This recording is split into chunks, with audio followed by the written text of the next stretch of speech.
नमस्कार दोस्तों, आप सभी का बहुत बहुत स्वागत है ओनली टेक्निकल चैनल पर। इसी टॉपिक के साथ दोस्तों हम लोगों ने एक वीडियो बनाई थी जिसके अंदर हमने 5 बिगेस्ट मिस्टेक या फिर पॉइंट्स डिस्कस किए थे। ये उसी वीडियो का पार्ट 2 है जिसके अंदर जो बाकी बचे हुए, क्योंकि वो वीडियो काफ़ी लंबा हो गया था इसलिए जो बाकी बचे हुए पॉइंट है हम लोग इसके अंदर डिस्कस करेंगे। एक बार उसको मैं फटाफट रिकैप दे देता हूँ। पॉइंट नंबर 1 ये आपके सामने है।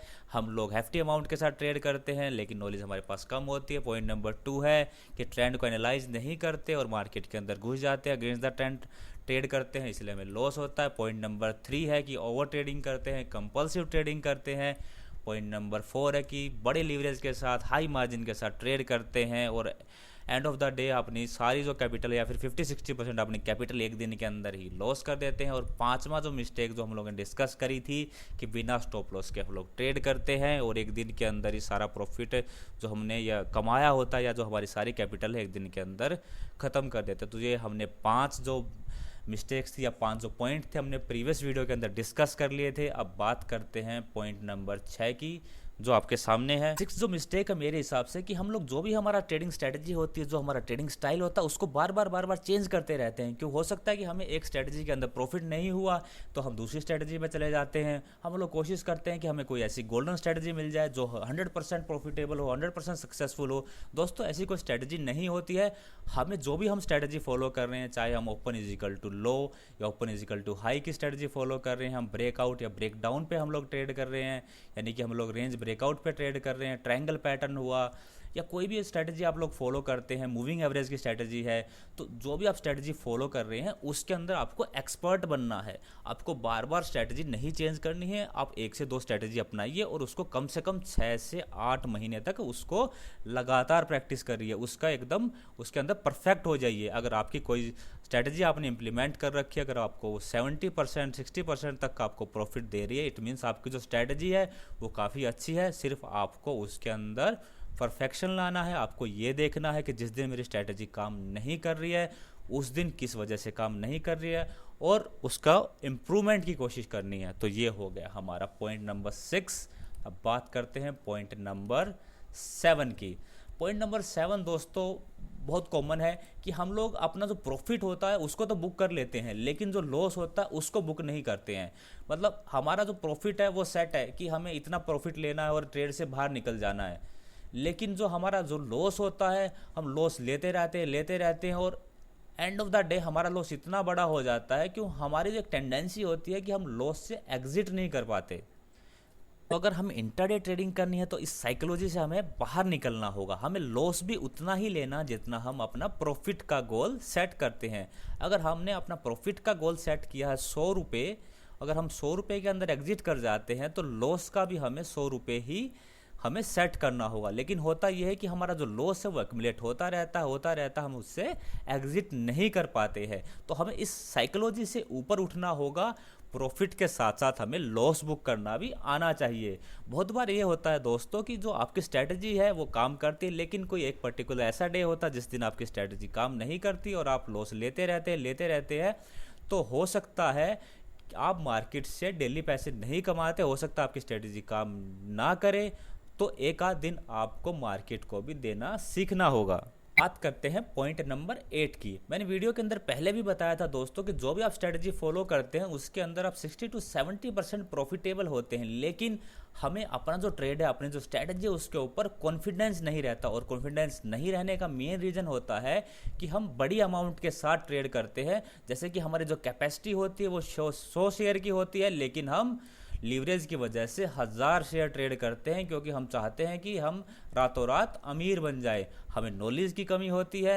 आप चाहें तो इतनी बड़ी क्वांटिटी भी ट्रेड कर सकते हैं लेकिन धीरे धीरे जब आपको मार्केट के अंदर 1 साल 2 साल 3 साल हो जाए, जब आपको एक्सपीरियंस हो जाए, तब आप उसको अमाउंट को बढ़ा सकते हैं।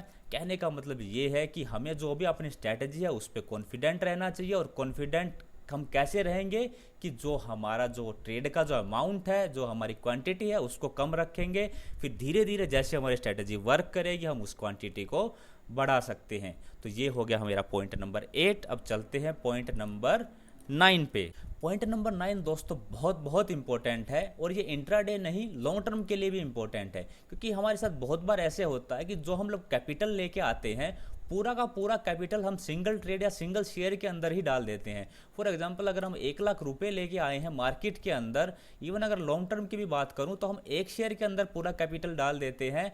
उससे क्या होता है दोस्तों कि हमारा डाइवर्सिफिकेशन नहीं होता, और हमें अगर उस पर्टिकुलर शेयर के अंदर कोई खराब न्यूज़ आ जाए, रिजल्ट खराब आ जाए, क्योंकि मार्केट अनसर्टेन है दोस्तों, चाहे कितना भी अच्छा शेयर हुआ तो हमें जो हो जाए कैपिटल जो डेप्रिसिएशन है बहुत ज़्यादा हो जाएगा। अगर इंट्राडे की मैं बात करूँ तो इंट्राडे के अंदर भी हमें जो अपनी कैपिटल है कम से कम 3 से 4 पार्ट में डिवाइड करनी चाहिए। जो कैपिटल है वो सिंगल ट्रेड के अंदर नहीं लगानी चाहिए। साथ साथ हमें इसको जो 3 से 4 ट्रेड में जो डिवाइड करना है उसको भी कोशिश करना चाहिए कि इक्वली डिवाइड करें। और नॉट ओनली कैपिटल, हम लोगों को जो लॉस या प्रॉफिट है वो भी हमें इक्वली डिवाइड करना चाहिए।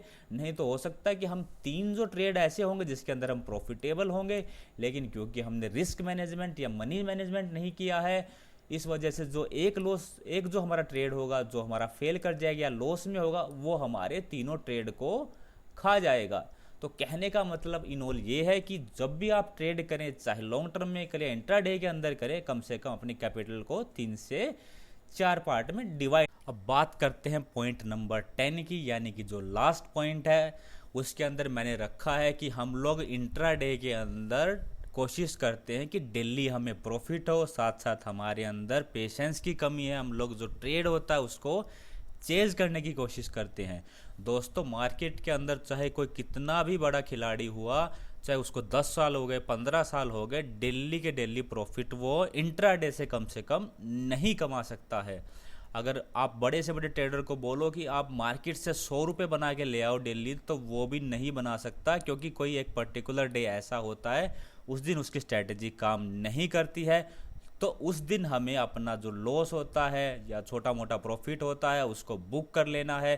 कहने का मतलब ये है कि हम मार्केट से डेली प्रॉफिट नहीं बना सकते, हम इस साइकोलॉजी को हमें चेंज करना पड़ेगा। साथ साथ जो भी हम जिस ट्रेड को हम लोग देख रहे हैं, जिसको हम मॉनिटर कर रहे हैं, उसके लिए हमें पेशेंस चाहिए। जो हम स्ट्रैटेजी फॉलो कर रहे हैं उस स्ट्रैटेजी के अंदर वो जो ट्रेड जब तक फिट नहीं बैठता तब तक हमें उस ट्रेड के अंदर हाथ नहीं डालना है, हमें ट्रेड को चेज करने की कोशिश नहीं करनी है।